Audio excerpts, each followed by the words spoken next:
And we are live.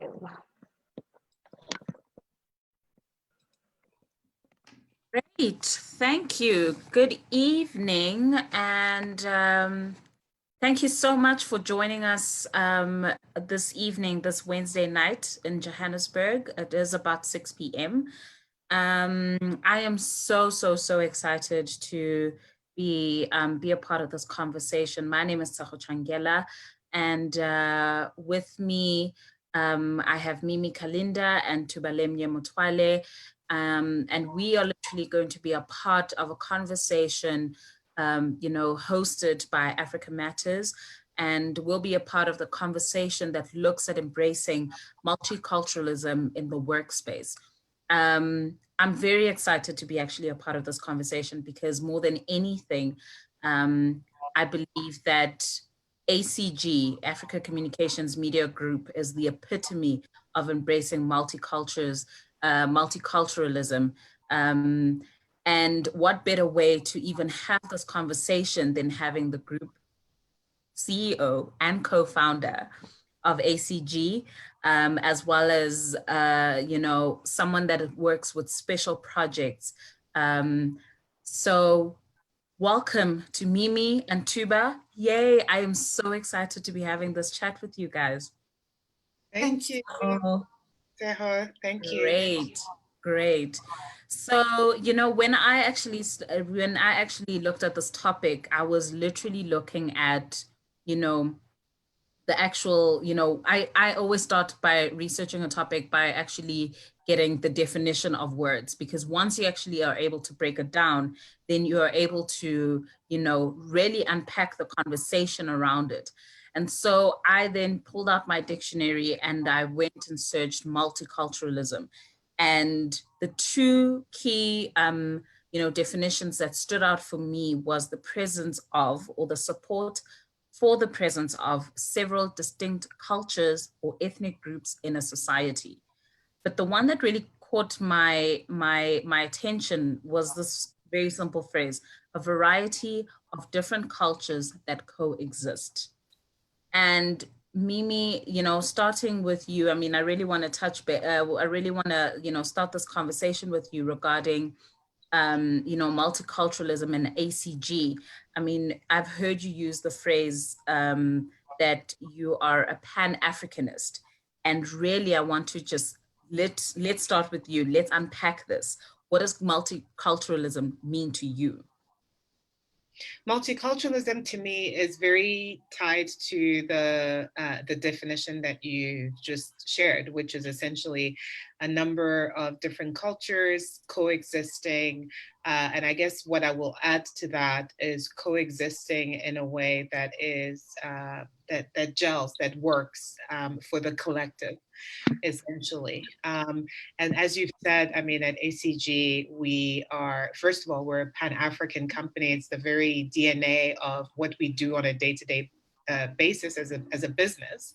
And so in order for that to happen, if we are to advise our clients on how to do business across the continent, then it goes without saying that we need to then bring to the table the varieties of thoughts, beliefs, backgrounds, experiences that make up the tapestry of what is Africa. And therefore, we really have made a huge effort, even though the bulk of our team, as you know, is based in South Africa. But South Africa in and of itself is such a multicultural kind of society and community. But even going beyond that, working with our affiliates across the continent, and even as the core team, we really push the envelope and push ourselves to find people who are different from ourselves and to bring them onto the team. And I think that adds a lot of flavor within the team, as you know, in terms of the culture that we have internally, but also really benefits ultimately the work that we do with our clients. Certainly, I completely do agree with you. I think I know that, a couple of months ago, we were basically calculating how many countries are represented within the team itself. And I think we had actually exceeded 10. For because I know there was Lesotho, there was Nigeria at some point, there's Rwanda, the DRC. So there's quite a vast, and Zambia as well, there's quite a vast representation of, of different cultures and, just countries anyways, within our team. Tuba, I'm jumping to you. I mean, you're sitting in Zambia, you're part of the ACG team. You're a Zambian girl that speaks Sesotho better than I do, and quite to be very honest with you. By the What way, is it? sorry, I didn't even know this about Tuba. This is new information that I'm getting. Yeah, when you She hear she speaks and I Sotho. having conversations that you don't understand, we're speaking Sesotho. Thanks, Tubes. That's helpful. But she really speaks better Sotho than I do. I'm actually scared to even speak Sesotho near I Tuba. did stay in the hall for 6 years. Wow. Yes. So what does multiculturalism mean to you? When I saw the definition that you shared online, I wanted to actually go and edit it and say, multiculturalism is the support of different cultures that are happily coexisting. I think that's a key word in that the different cultures that, can come together in a society need to be able to work together, otherwise it just causes anarchy, and then that's a whole different term and a whole different landscape that we're talking to.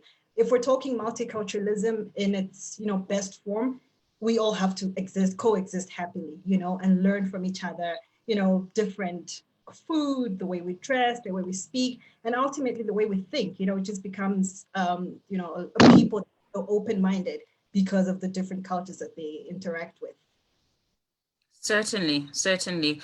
And I'm glad that you actually mentioned the aspect of, I'm glad that you mentioned the aspect of, coexisting happily, because I think, being a multicultural society is great. And I absolutely applaud anyone that wants to integrate with different societies. I think more than anything, that's the best way to learn. But one of the other things that I wanted to then touch base on is that, I mean, to a certain point, we've seen how that integration has had a negative impact on society. I mean, in South Africa, we've heard of countless cases of xenophobic attacks, which have been, to me personally, I believe that we are Africans first before we are South African or, from Zambia or anywhere on the continent, and therefore we are brothers and sisters no matter what. And so, I mean, I just want us then to talk, I mean, about, the impact of the negative impact of this integration. I mean, we've seen these cases. What are your thoughts on that? Yeah, I mean, I can give a few thoughts on that. I think that integration in and of itself and multiculturalism in and of itself can never be negative. There's only positive that can come from that. The interpretation of that integration then becomes subject to whoever is indeed interpreting the integration, and their interpretation is therefore informed by the context in which they live. So if they live in a context where they are going through economic hardship, or they live in a context that's not necessarily a democracy, there's issues with free speech, there's issues with, I mean, every country has its own challenges. And so those challenges and opportunities, but mainly challenges, will really inform the lens through which the people who live in that society see the impact of multiculturalism and integration, and they will then act accordingly. So in the context of xenophobia, for example, when it comes to South Africa, it's not so much that South Africa is a xenophobic society or that multiculturalism and integration in South Africa is a bad thing, but how multiculturalism and other people from other cultures coming to South Africa is interpreted by some people who live in South Africa will be informed by their context. So, in South Africa specifically, we all know that we are facing unprecedented economic challenges at the moment. poverty is a big thing. We really need to pull ourselves by the bootstraps when it comes to economic growth and also equitable opportunity across all sectors and people in our society. So therefore, so I just want to emphasize that, and just perhaps correct you a little bit and say it's not the multiculturalism and the integration that are bad things. It's really the interpretation of people living in that context based on their lens of how they see the world and their circumstances that then turn it into something negative on a practical level. Yeah, that's absolutely true. I think, Tuba, you had some thoughts as well. Yes, definitely. I was just going to piggyback off of what Mimi is saying. And I'm glad that you brought up South Africa specifically and xenophobia. But I want to say that actually it's not limited to South Africa. As Africans, we tend to be quite tribal, Sometimes when I'm in Zambia, I think I'm Lamba first and I speak Bemba first before I'm even Zambian, But then because of our lens here, we've been learning about other cultures since we were in grade 1, grade 2. By grade 3, I knew the prime minister or the minister, the currency of different countries. And through that lens, I knew, my neighbor is really, they're not a monster, there's nothing to fear from them. And so that lens, carrying it, through all my travels, I'm able to, be more open-minded. And I think that's a question that we need to ask ourselves is, how, at what point do we start teaching people that, our neighbors are not coming to, deplete our resources and, they're not coming to, they're coming to share with us really and to grow with us. I think really it has to start from somewhere, and it has to start from, the really young age. It's a grassroots issue, really. But I want to emphasize also that it's not exempt to South Africa. As Africans, we tend to, live in our little tribes that we know, but really we can integrate, and we do. But really, it has to start from when we're young.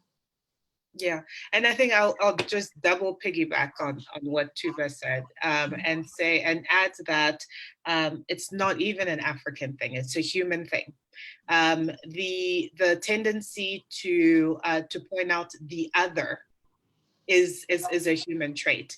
So I'm convinced, for example, that if we were all born the exact same color, speaking the same language, looking the same, if we were all twins, basically, we would still find that one thing that differentiates us from the other person in order to justify our point of view in terms of acquisition of resources, etc., for us to have more or better than the next person. So I think it's a human challenge. It's not an African challenge or an American challenge, as you know, with the rise of nationalism in the US and the impact of that. So across the world, it's an issue, it's a human issue that we really need to deal with and to check ourselves on. Certainly, I completely agree. But Mimi, then I want to then follow up on that and then ask you why, not necessarily why, but how does it work at ACG? I mean, ACG is like we've have said that it's, it's a melting pot literally of just cultures and, different ethnic groups. Yes, I believe, yes, ethnic groups.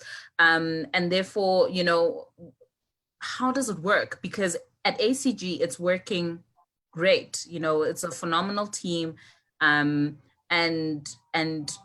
doing amazing work. So, let's chat about that. Yeah, and thanks for that question. I think it goes back to the issue of purpose. I think it really helps that even though we come from different parts of the continent, I mean, even in South Africa, different cultural groups within South Africa, etc., I think we have a common purpose. We're all Pan-Africanists. We tend to attract our tribe. So everybody who works at ACG buys into the ethos that beyond what we do on a practical, technical level every day, which is communications, public relations, etc., we all buy into a bigger picture of making a difference, a small dent, but a significant dent in terms of how the story of Africa is told. And the tools that we use to do that are our clients' stories. So through their stories, we're able to paint the story of a continent that is thriving, that is, just before this interaction, I was on a call where we were talking about, the rollout of artificial intelligence on the continent, something that's going to change the way that we live our daily lives. So to be part of that is, I think, what brings us together beyond color, background, experience, countries that we come from, etc., and really allows us to gel. I think it has a lot to do with purpose. You're on mute. Unmute. You're back. I'm back. Tuba, did you have any pointers to add on to that? I think that was absolutely phenomenal. Yeah. Very, very concise, Mimi. And you're right. We all come to the table with a common purpose. I think we all have this innate love for Africa, and we're just tired of seeing these negative stories. And every one of us in our own way wants to make a difference. And that becomes our bread and butter. That's our day-to-day. And, it feeds into our week-to-week. And before we know it, we're like, oh, look at, all this coverage that we've gotten. Look at all these stories that we've told. Positive stories coming out of Africa, written by Africans, by our team, that are impacting Africans. So it's great. Really, what we have is a common purpose. We're all in this together, to quote High School Musical. Yes, I was actually thinking that Right? song, literally. And I mean, Mimi, also just touching base, touching base on what you've just actually mentioned. I know that you've also in the past have mentioned time and time again about how you also, with ACG, you want to change how Africa is seen toward how Africa, the world's perspective is of the continent. That's actually what I want to say. And, with that, I mean, KD Mashile has just sent through a question, and she said, a statement and a question. She says, perhaps another issue is that we often mistake desegregation for integration. And is it possible to segregate groups to coexist in a space without actually integrating? Do you want me to take that question? Yes, please. Yeah, I think that anything is possible. Of course, it's possible for segregated groups to live together without necessarily integrating, whether that's a positive thing or a recommended thing. I would think not. It's funny because I was actually just having this conversation with someone yesterday where, and this was about Canada. So there's an article that came out in one of the prominent global papers where they were talking about how Muslims in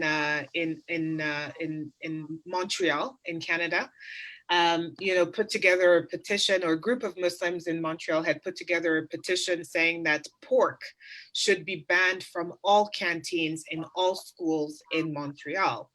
And so, and one of the principals of the school wrote a letter saying that, in fact, if you come to our country, it is up to you to then adapt to the culture of this country, because you came here knowing that this is what Canada stands for. This is what we do. These are our cultures. We're mainly a Christian society.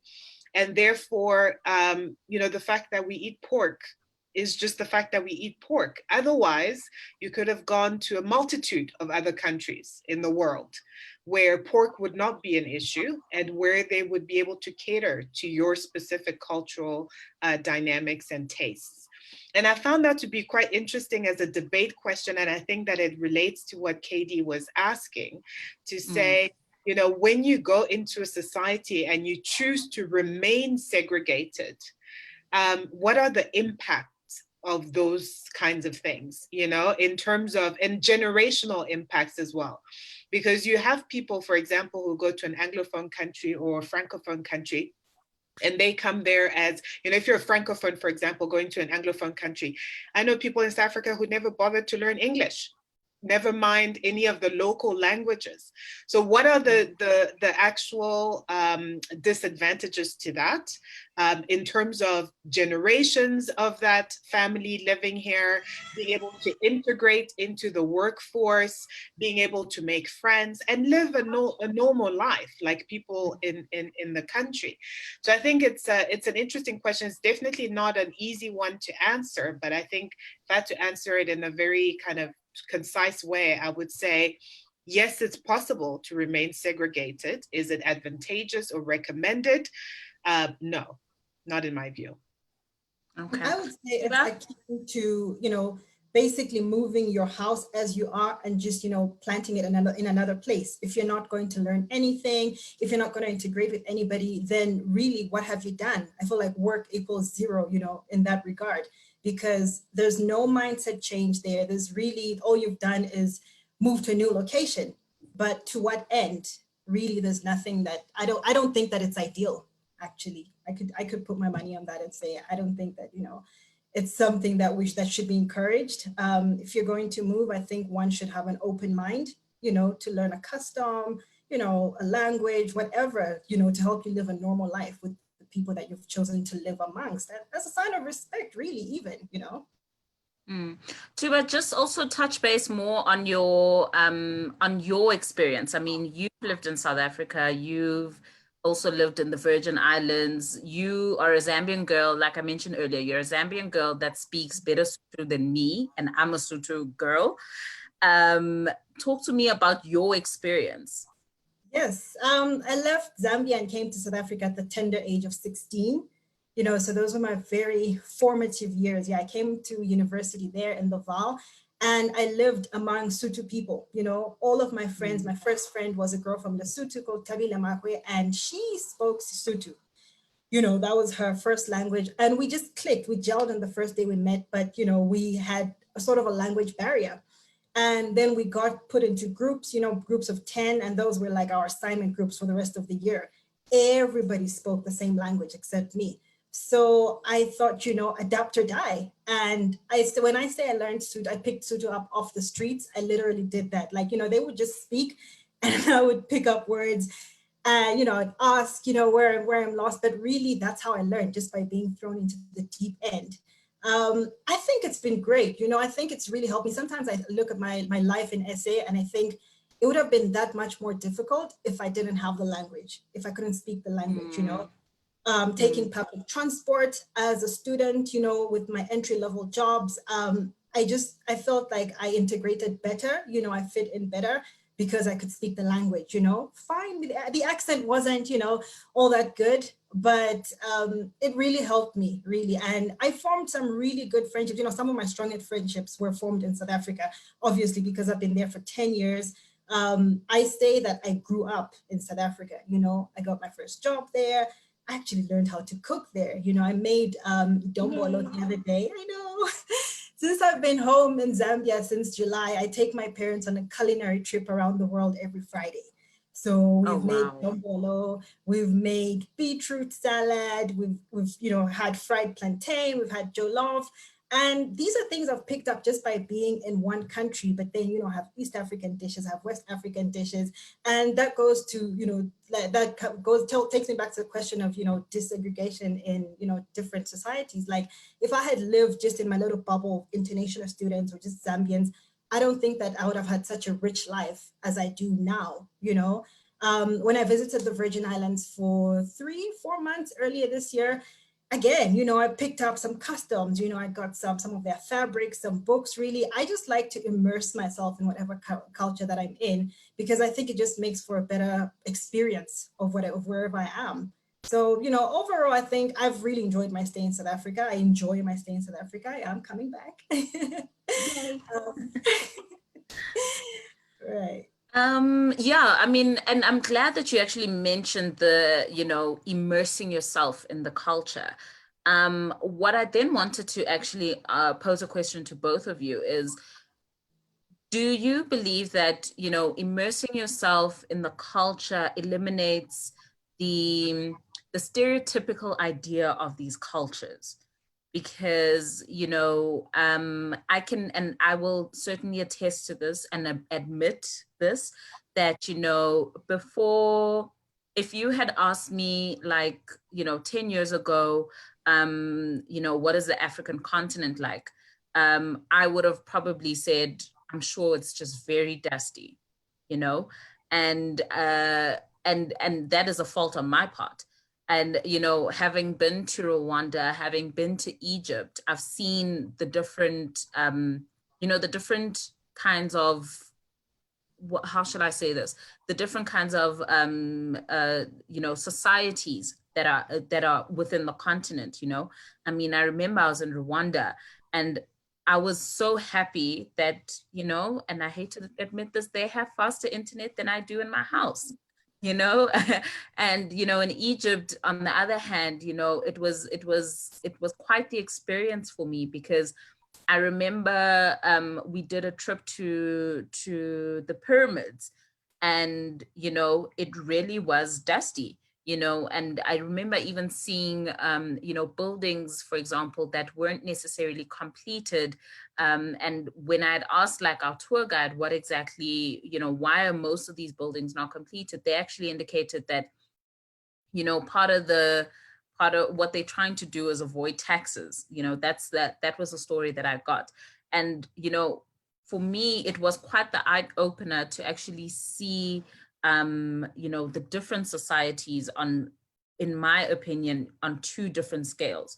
You know, Rwanda had faster internet than I do in Johannesburg. And, you know, in Egypt, on the other hand, you know, it was a very different experience. So then my question, you know, do you think that integrating eliminates the stereotypical idea of any sort of culture?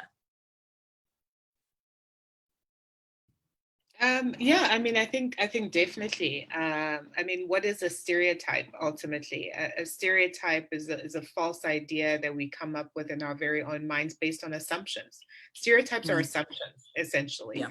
And so the way to break assumptions is to counter them with reality.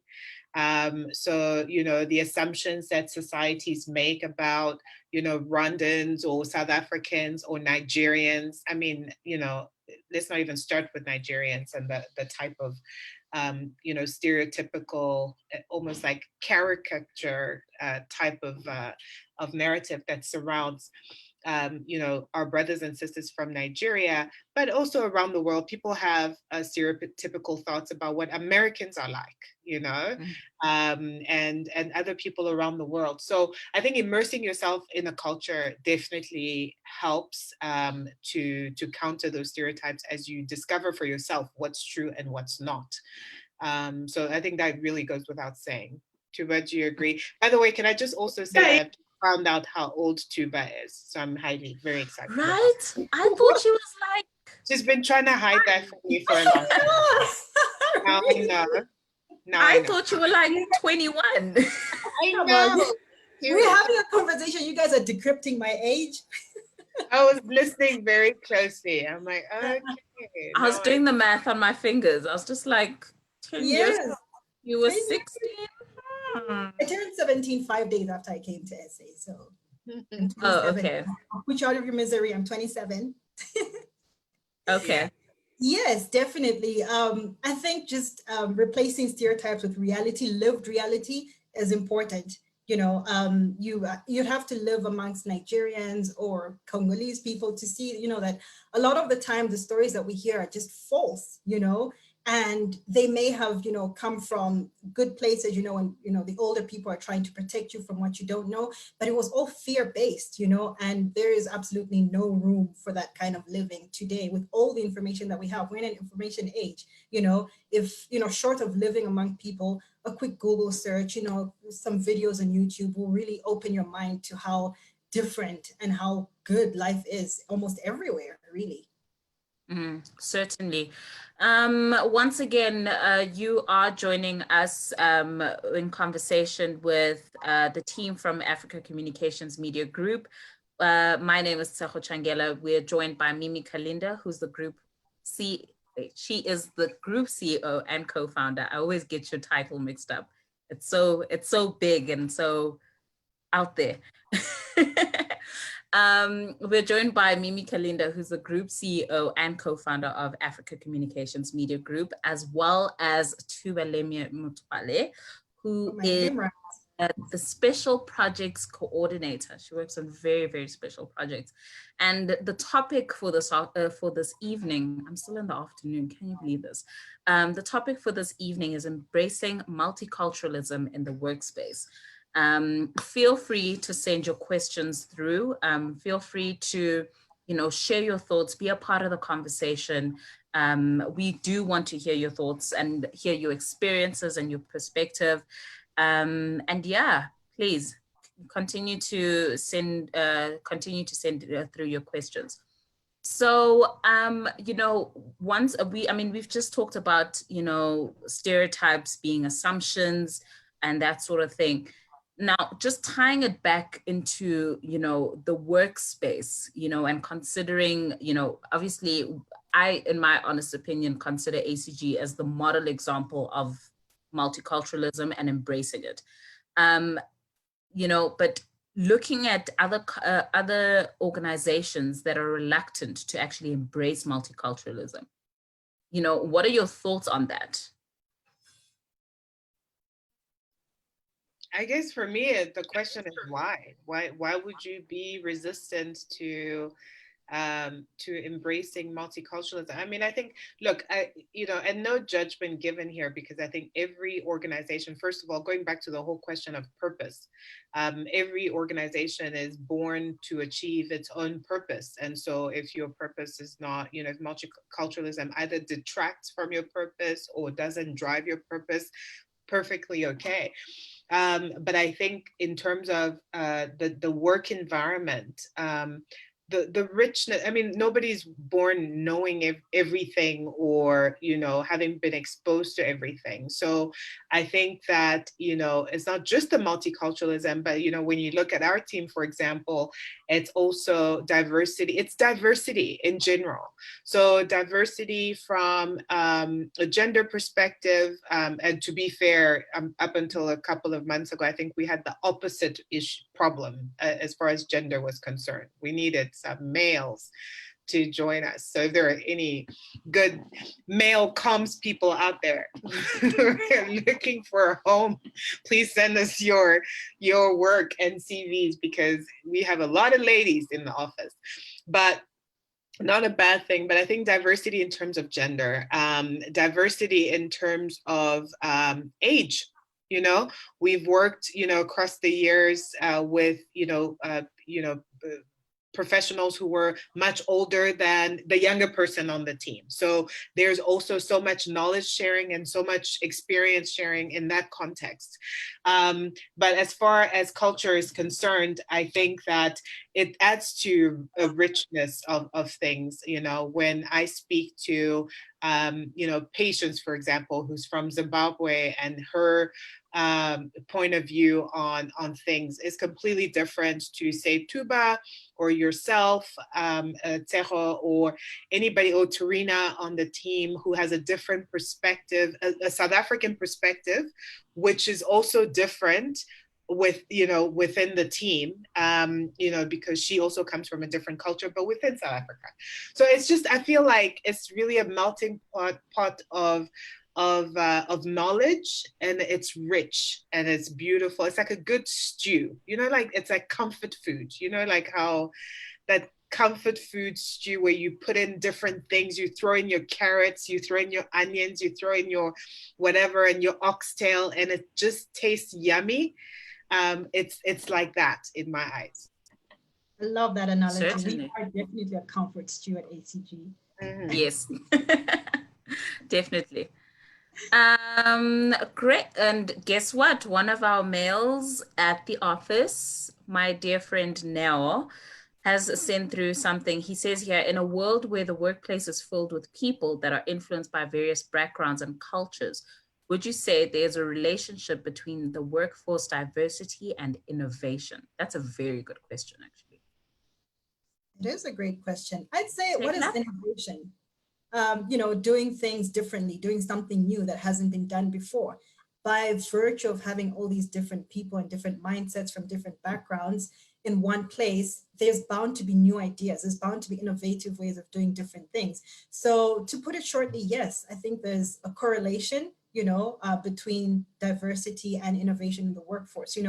Just in our team alone, we have you as Tshego, the head of culture, come bring so many different ideas, that are totally just out of the box, for me, who's from, a whole different background. And then together we come and make this melting pot, and it's beautiful. Really, we are an innovative team, I think, in part because of our diverse backgrounds.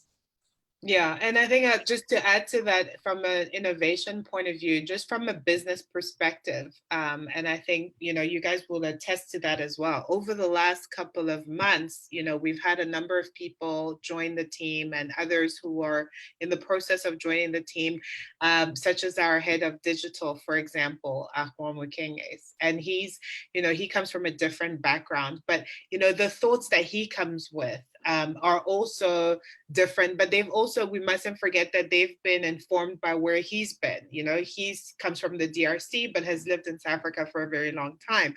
So for me, one of the most satisfying things has been, for example, to take somebody like him and his background and put him with, someone like Neo, who's actually asked the question, who's South African, who's young, who's innovative, who has like a fresh take on how things are done, and seeing what comes out of that collaboration. And I've been very excited to watch that happen. We have colleagues. Let's not forget that we also have colleagues, in other parts of Africa that we work with, our affiliates and partners. They inform our work, and that's part of our innovation model as well, because we might want to do something in Cameroon, for example, but our affiliate or our partner in Cameroon will say, you know what, actually for this market, adapt it to be like this or like that. So there's constant kind of conversation, both with the core team, but also I think with the broader team, around how to do innovation. Is essentially, how do we do things differently? And we're forever being pushed to think outside the box and to do things differently, I think, because of our diversity. Yeah. Absolutely agree. Absolutely agree. Just a comment from Khomotso Mashaba here. She says, I find that the politics of a country may play a major role in influencing how societies embrace or react to multiculturalism. The same principle can be applied within an organization where we can replace politics with leadership. Your thoughts on this point? Any thoughts? Tuba, do you want to go first? I've just spoken. Yes, definitely. I think it does not boil down, but stem from a leadership point of view. What the leaders at the top are doing or saying will trickle down into the culture, the very fabric of a nation, and ultimately a workplace, a home. It boils down like that. So definitely some countries may seem more welcoming, but really that's because of perhaps their history of just being a fort of safety for other nations to come by. Other organizations may seem more, open-minded to foreigners, for lack of a better word.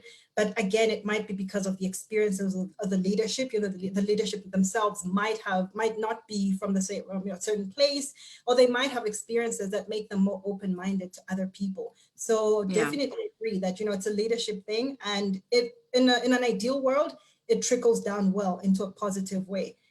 And then when it's not ideal, then, you have, extreme nationalism and xenophobia and all those negatives coming out of it.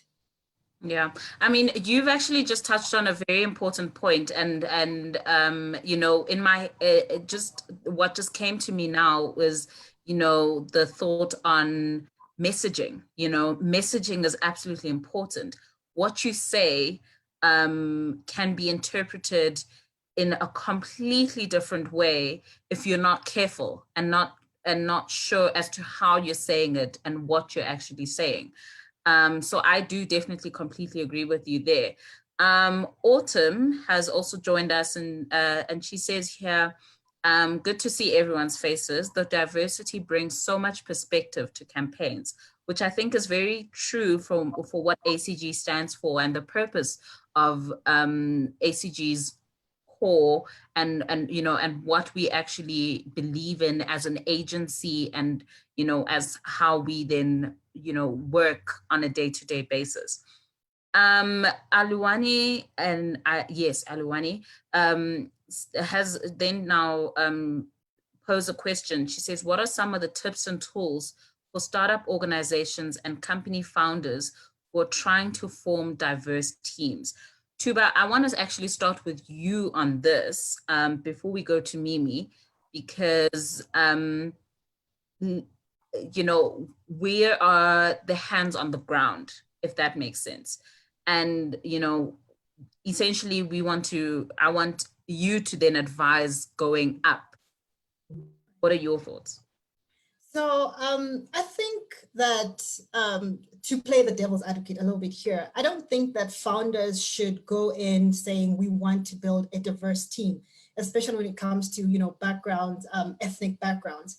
I think, you know, we should look at things like merit and, you know, will this person fit in well with the business objective? However, if that person so happens to be from a different area and then you find this team, you know, by circumstance coming to be a diverse team, then it should be supported. Then, you know, there should be policies in place, and, you know, the culture should be really supportive and should be, you know, should fester, for lack of a better word, really, it shouldn't start from just diversity, but once diversity comes as a byproduct of, you know, all the other policies that you've put in place, then it should be something that should be encouraged. However, not just from the get-go. When it does happen, it's well and good and it should be supported. But for founders that find themselves in this situation where the only good talent is from a diverse background, then you have to support it, you have to encourage it, you know, you have to foster this camaraderie of, you know, different people coming from different places with one purpose and one goal. Certainly, completely agree. And I mean, just thinking about the culture aspect and how we do it at ACG, we are constantly, you know, engaging with each other on a day-to-day basis and sharing our experiences and our you know, our experiences and our, you know, life stories, for a lack of a better phrase, you know, in terms of, you know, yeah, we're basically sharing our life stories, stories and experiences, in making sure that, you know, our culture as an agency is well blended and it's functioning and it's constantly moving. Mimi, from your perspective? Yeah, and I think I'll take a little bit of a different route to Tuba on this one, and just say that, you know, what is it has to start from the beginning. You know, from the time you launch your startup, it starts with your picture of success. And people are part of your picture of success. What do you want to build? What does that look like in the end? So we often think about, as a startup, we think about things like revenue streams and business development and what kind of clients we want and how much money do we want to make as a company, etc. And then people are kind of something that is, you know, by the wayside, and only after we've evolved up to a certain point, we almost turn around and we're like, oh, actually, I need to really kind of start paying attention to people. But, you know, a company, and I think I've said this to the team several times before, a company is something that's on a piece of paper to say such and such an entity has been registered and here it go, and it's filed somewhere in somebody's cabinet. But the real essence of a company is the people who work within that company. So if you're not going into the kind of foundational phase of that company, thinking about what do you want your people and culture to look like from the beginning, then I think you're missing an important point, and then you get to a point where you almost have to backpedal. So it's part and parcel for me, in terms of your picture of success from the beginning, and also thinking about, you know, in order for me to achieve that picture of success in 2 years time, 5 years time, or 10 years time, what sort of people do I need to be working with? What kind of team do I need to build? How diverse does that team need to be, et cetera, et cetera. So I think it's part and parcel of thinking about kind of bigger picture business objectives. Yeah, absolutely. So Ariwane also shared a comment and she says here, I think diverse teams also help in creating teams that are aware of social challenges and thus ensure that blunders like what happened with Click stores don't happen. So I'm sure we're all aware of what happened with the brand Clicks in South Africa, where they had posted a particular series of images that had portrayed, you know, you know, and literally in layman's terms, ethnic hair as dry and damaged, and our counterparts with the fair skin, with silky and smooth and very healthy hair. And it's very interesting that you mentioned this, in terms of you know being aware of the social challenges, and avoiding the certain blunders. I mean, just tying back to what Mimi you had mentioned earlier, with working very closely with our affiliates in country, where they are then able to provide us with key direction to say, this won't necessarily work for this particular market, but definitely for another, let's go this route and let's explore a different avenue. Yeah, I think that multiculturalism is definitely one aspect of it. I mean, obviously, having different people with perspectives on what it is that you're doing helps, which is, in our case, where our affiliates, et cetera, come in and are really able to play a critical role in terms of helping us tell stories that are authentic to the markets and the context in which we're communicating. I think, though, that it also goes beyond that. It goes beyond just multiculturalism to culture. And so you might have somebody, for example, on the team who's able to speak on those things, but they don't quite feel comfortable raising their voice on that issue. Right. So it goes beyond that in terms of not just who do you have in the room, but how much room do they have to express their opinion? How much is their opinion actually, how much does it count? Because, when you look at cases like Clicks, I'm sure those types of things go through multiple layers of approvals before, those things kind of come to our own attention. And so if there was, a Mimi somewhere along the chain who saw this but didn't feel empowered, perhaps, I'm making an assumption, but that your culture is not such that you feel empowered to raise up your voice and say, you know what, actually, for the Black markets, this is not going to work at all, and you're not given that platform, then that's really putting the company into jeopardy. So I think just to expand it a little bit to say it's not just about multiculturalism, it's about company culture in general. Tuba, any thoughts on that aspect? Yes, definitely. So I think, a multicultural set of people in an environment eliminates an echo chamber, where basically they're saying the same thing, you agree with you and we all agree with each other. That, just having different people on the team, with Clicks, to go back to this very specific example, I think would have eliminated this whole, debacle and crisis really that they had. But then again, it goes back to the seat at the table. Sure, you have a seat at the table, but how much, how much pull do you have, at that table? Like Mimi is saying, what's the culture with regards to giving each and every culture, the power to speak and the power to veto things or approve things. So it's really great. The first step is you have, all these different people in a room, but just make sure that it's not just tokenism, just to take a box to say, oh, well, we have this person and that person, we're good. Our BE scale is so and so, what are they actually bringing to the table? And are you allowing them to bring it to the table, really? Yes, absolutely. Just a random question for you, Mimi. How much space do we have at the table to talk about I don't know. You guys have to tell me. I don't know. I try to make as much space at the table as I possibly can. I think everybody has. I mean, I feel like you guys tell me off all the time. So I don't know. I feel like you have plenty of seats at the table. About that. I'm not sure about that either. I don't think we nice way. Well, not tell me off, but you definitely voiced your opinions about a lot of things that I think about? I'm actually going to ask, like Nels on, I can see Nels on, as well as Tapelo, the other gentleman in our office.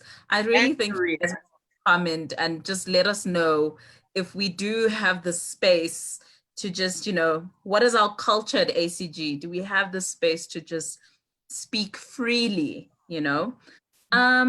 Wow, this has been such an insightful conversation. I mean, just thinking, just thinking back to, what we spoke about our purpose, as ACG as a core factor. And I mean, this is exactly why I was excited to even have this conversation with you, Mimi, as well as Tuba, because, Tuba's Miss Sunshine in the office, and Mimi, she just wants to get it done, but she wants us to tell the African story, no matter what. We need to make sure of that.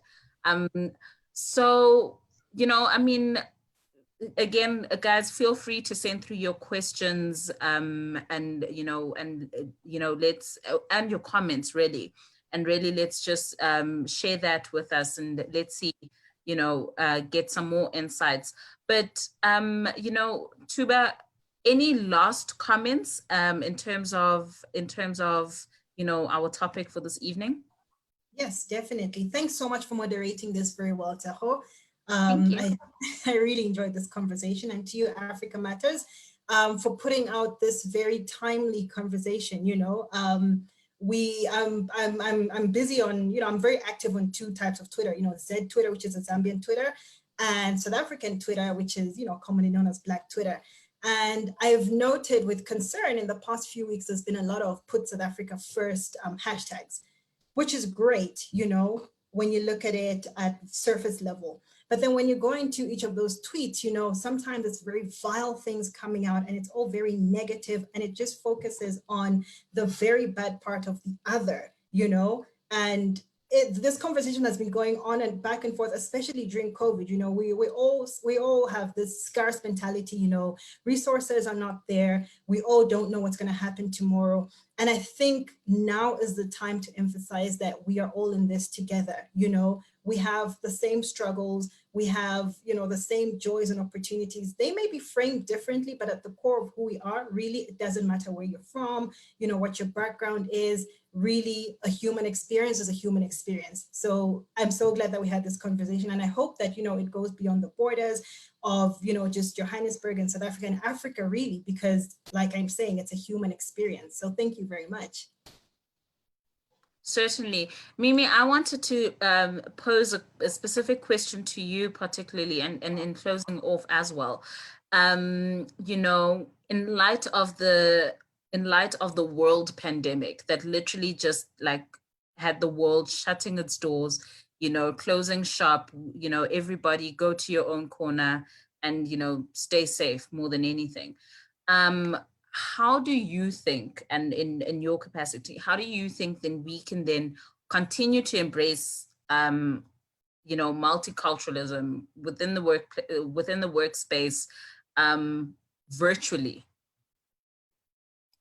Well, I mean, the last word you used there is the exact opportunity, is that now I don't need to be, to fly, 20 hours to go to another country in order to know people, to get to learn about them and learn about their environment, etc. So, opportunities such as these. So I think that in a digitized world, honestly, for those who have the desire, we have such immense opportunities to expand beyond our own borders and open up our mindsets and have access to have access to other cultures and other ways of thinking.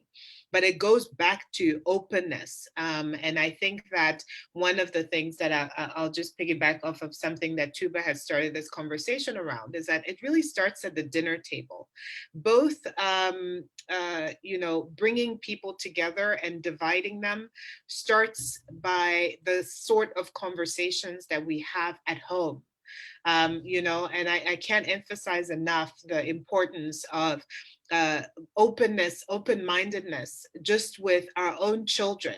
Because, you know, I mean, I think Mandela said this when he said, nobody's born a racist, nobody's born xenophobic, nobody's born with kind of all of these preconceived ideas. They're all things that we've picked up along the way.